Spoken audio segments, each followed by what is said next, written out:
Hello everyone, आज हम train topic को डिस्कस करने वाले हैं। वैसे आपने कभी ना कभी तो नोटिस किया ही होगा ना कि जब दो ट्रेन आमने सामने से ऐसे एक दूसरे को क्रॉस करती है तो वो फट से एक दूसरे को क्रॉस कर लेती है। वही जब वो एक दूसरे के सेम डायरेक्शन में चलती है तो उसको ओवरटेक करने में टाइम लगता है। तो हम ट्रेन के ऐसे ही क्वेश्चन को आज चुटकियों में सॉल्व करने वाले हैं। चलो, क्वेश्चन सॉल्व करने से पहले मैं कुछ कॉन्सेप्ट बता देती हूँ। जैसे एक ट्रेन, मान लो ये ट्रेन है, इसका लेंथ जो है वो L1 है और स्पीड S1 है। अगर दूसरी ट्रेन जिसका लेंथ L2 है और स्पीड S2 है, ये ऑपोजिट डायरेक्शन में इसके चल रही है और हमको टाइम निकालना हो, मतलब ये एक दूसरे को कितने टाइम में पार करेगी, तो हम क्या लगाते हैं, टाइम इज इक्वल टू क्या हो जाता है, डिस्टेंस अपॉन स्पीड हो जाता है। डिस्टेंस क्या करेंगे हम लोग, L1 प्लस L2, ठीक है, दोनों के डिस्टेंस को ऐड कर देंगे, दोनों ट्रेन के डिस्टेंस को। और स्पीड क्या करेंगे, जब भी कोई ऐसा क्वेश्चन आता है जिसमें ट्रेन एक दूसरे को ऐसे क्रॉस करती है, मतलब कि ऑपोजिट डायरेक्शन में आके एक दूसरे को पार कर जाती है, तो वैसे में हम क्या कर देते हैं, स्पीड को प्लस कर देते हैं, मतलब S1 प्लस S2। इसी तरह अगर ये ट्रेन पहला हमारा L1 है जिसका लेंथ और स्पीड S1 है, अगर दूसरा ट्रेन जिसका लेंथ हमारा L2 है और स्पीड S2 है, दोनों सेम डायरेक्शन में हो और एक दूसरे को ओवरटेक करना हो, तो इसमें कितना टाइम लगेगा, तो टाइम का फॉर्मूला तो सेम ही रहेगा, डिस्टेंस अपॉन स्पीड। इसके बाद हम यहाँ पे क्या करेंगे, तो दोनों के लेंथ को तो ऐड ही करेंगे, मतलब L1 प्लस L2। लेकिन जब सेम डायरेक्शन में हमारा रहेगा ना, तो स्पीड जो हमारा रहेगा उसको हम माइनस कर देंगे, मतलब S1 माइनस S2, ठीक है।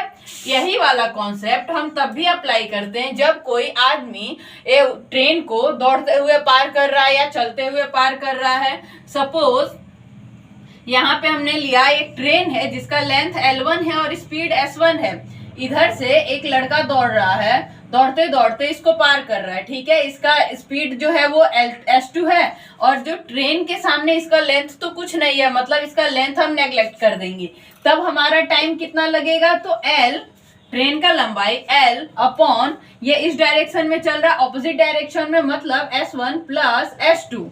इसी तरह जब ये ऑपोजिट डायरेक्शन में चले, मतलब कि सेम डायरेक्शन में चले, तब हम क्या करेंगे, तब टाइम का फॉर्मूला क्या हो जाएगा, L upon S1 minus S2। देखो, जब हमारा ट्रेन है, पहला ट्रेन और दूसरा ट्रेन दोनों जब ऑपोजिट डायरेक्शन में और एक दूसरे को क्रॉस करें, तब हम क्या लगाएंगे, टाइम का फॉर्मूला डिस्टेंस अपॉन स्पीड, मतलब कि दोनों के लेंथ को तो ऐड ही करेंगे और स्पीड क्या करेंगे, तो स्पीड को प्लस कर देंगे। जब ऑपोजिट डायरेक्शन रहेगा तो प्लस करेंगे, जब हमारा डायरेक्शन सेम रहेगा, मतलब एक दूसरे के सेम डायरेक्शन में चल रहा है, तो ओवरटेक करने में कितना टाइम लगेगा, तो उसमें हम स्पीड को माइनस कर देंगे, ठीक है। सेम कॉन्सेप्ट हम लोग ये लड़के वाले में भी लगाएंगे जो दौड़ के उसको पार कर रहा है या चल के पार कर रहा है। यहाँ पे बस एक चीज ध्यान देने वाला है कि ट्रेन का लंबाई के सामने इंसान की लंबाई तो कुछ भी नहीं होती है, तो इसलिए हम इसके लंबाई को नेग्लेक्ट कर देंगे और बस यहाँ पे ट्रेन का लंबाई लेंगे, ठीक है। चलो, अब इसी कॉन्सेप्ट के साथ हम फर्स्ट क्वेश्चन सॉल्व करते हैं। यहाँ पे फर्स्ट क्वेश्चन क्या लिखा है,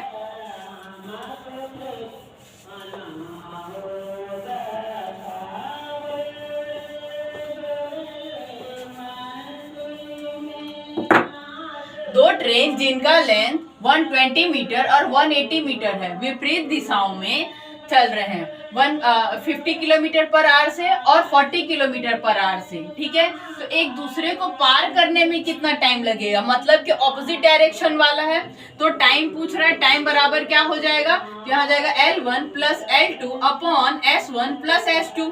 यहाँ पे देखो ऑपोजिट डायरेक्शन बोल रहा है ना, विपरीत दिशाओं में, तो क्या हो जाएगा, S1 प्लस S2 हो जाएगा। L1 प्लस L2 कितना हो जाएगा, 120 प्लस 180 कितना हो जाएगा, तो ये हो गया हमारा 300। यहाँ पे क्या लिखा है, S1 प्लस S2, मतलब कि दोनों की स्पीड को ऐड कर देंगे, तो 50 प्लस 40 कितना हो जाएगा, 90 किलोमीटर पर आवर। लेकिन यहाँ पे हमारा क्या दिया हुआ था, मीटर में, मतलब इसको भी हम लोग को मीटर पर सेकेंड में चेंज करना होगा। तो जब भी कोई बड़े को छोटे में चेंज करना हो, जब छोटा है ना मतलब छोटे में चेंज करना है, तो 5/18 से करते हैं मल्टीप्लाई। इसको हम याद करने के लिए क्या कर सकते हैं, जब छोटे में चेंज करना हो ना तो ये जो छोटा वाला है इसको ऊपर लिख देंगे, ठीक है। इससे इसको कट किए तो ये कितने टाइम्स गया, 5 टाइम्स, मतलब कि यहाँ पे कितना आ गया 25, मतलब S1 प्लस S2 हमारा कितना आ गया, तो ये आ गया हमारा 25। बस यहाँ पे 25 से इसको डिवाइड कर दो तो ये कितने टाइम्स में चल गया, 12 second. This is the answer. समझ में आया ना आपको क्या किया मैंने, यहाँ पे बोल रहा है कि ऑपोजिट डायरेक्शन में, जब भी ऑपोजिट डायरेक्शन में बोलेगा तो स्पीड हमारा प्लस हो जाएगा। बस यहाँ पे फॉर्मूला लगा देंगे और यहाँ पे जब किए हैं तो ये हमारा किलोमीटर पर आवर में है, ये हमारा मीटर में है, मतलब कि यूनिट तो हम लोग को सेम करना पड़ेगा, तो इसको भी हम मीटर पर आवर, मीटर पर सेकेंड में चेंज करेंगे। तो जब भी हमको किलोमीटर पर आवर से मीटर में उसको चेंज करना हो तो हम क्या करते हैं, 5/18 से मल्टीप्लाई करते हैं। इसको याद करने के लिए हम क्या कर सकते हैं, छोटे वाले यूनिट में चेंज करना है ना, तो ये जो छोटा वाला है ना 5, इसको ऊपर रखेंगे, ठीक है। यहाँ से आ गया 25, डिवाइड कर दिए, आंसर आ गया। चलो हम नेक्स्ट क्वेश्चन देखते हैं।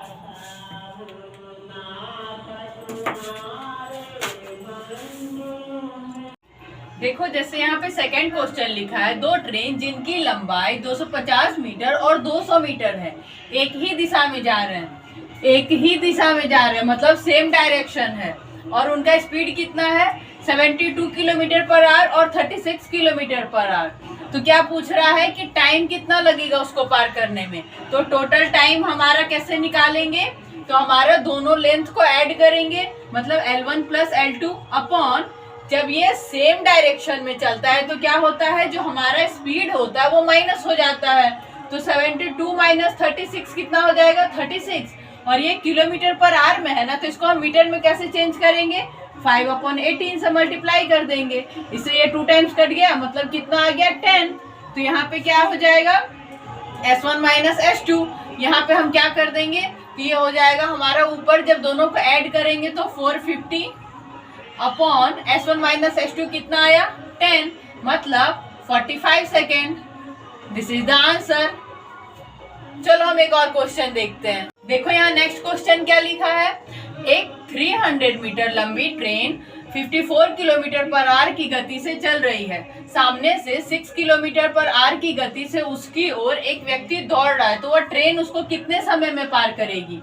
कैसे आ रहा है, तो सामने से आ रहा है, मतलब कि ऑपोजिट डायरेक्शन। तो ये दूसरा वाला कॉन्सेप्ट है, इसमें जो आदमी है वो पार कर रहा है, तो इसमें आदमी का जो लंबाई रहेगा वो तो हम नेग्लेक्ट कर देंगे। तो t इज इक्वल टू क्या हो जाएगा, L upon S1 plus S2। यहाँ S1 प्लस S2 क्यों हुआ है, क्योंकि ये ऑपोजिट डायरेक्शन में आ रहा है। L हमारा कितना है 300 है, S1 प्लस S2 कितना हो जाएगा, तो 54 प्लस 6 कितना होता है 60। यहाँ किलोमीटर पर आवर है, तो इसको हम जब मीटर पर सेकेंड में करेंगे तो 5/18 से मल्टीप्लाई कर देंगे।